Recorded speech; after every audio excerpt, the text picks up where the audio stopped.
عليكم. النهارده هنتكلم عن حاجة كده سريعة خفيفة. دايمًا لمّا بنيجي نعمل project web API بيكون عندنا طبعًا architecture بنمشي عليه، تمام؟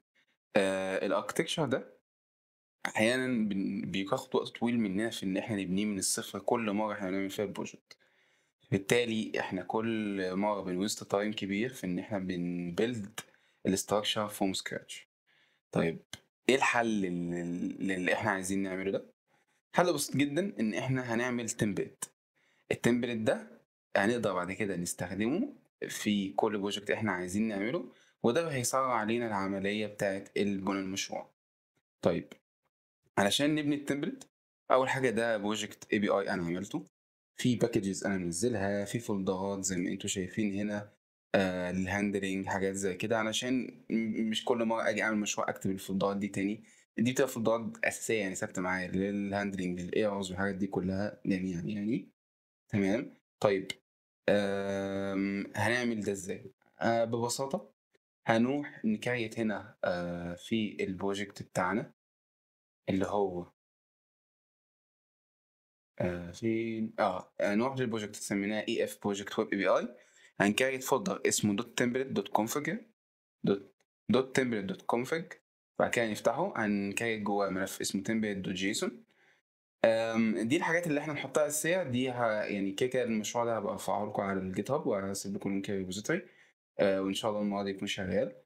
وهناخد الحاجات دي ونحطها، دي السكيما بتاعتنا، دي هيكون template الauthor اسمك الclassification web API الidentity هيكون اسم الsolution .template هنا الname وهنا الshort name طبعًا الtags الexclude ما تاخدش الحاجات ديّة مش عارف إيه الحاجات دي كلها. طيب نكتب .NET new install فبيبدأ يحمّل كل الملفات بتاعتنا وبيرفعها وبيقول لك create as a template أدي اسم الtemplate name مش عارف إيه والحاجات دي كلها. نروح بعد كده في الterminal في أي مكان فاضي، طبعًا ده عيبه الوحيد إنك أنت ما بتقدرش تختاره من الsolution هنا من الoutput هنا وأنت بتختار الtemplate مش هتلاقيه موجود. طيب فبالتالي عشان كل مرة تيجي تcreate project جديد تكتب .NET new اسم الproject الجديد اللي أنت عايز تcreaته زي ما هنا أنا عامل اسم أدي .NET new اسم الtemplate بتاعي /new اسم الproject اللي أنا عايز أعمله. وهتلاقي هنا اسم الproject سميناه your new project name وهنا أدي الAPI بتاعتي بالcontrollers طبعًا ما فيش controllers موجودة right click إن كانت controllers عادي جدًا. هنا الerror handler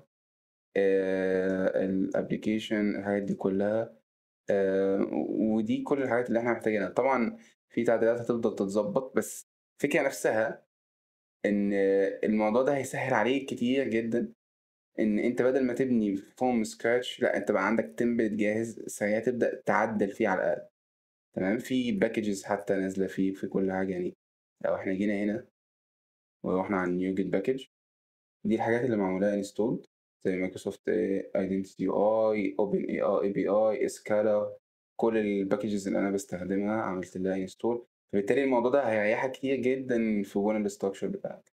فأتمنى يكون الفيديو عجبكم وشكرًا.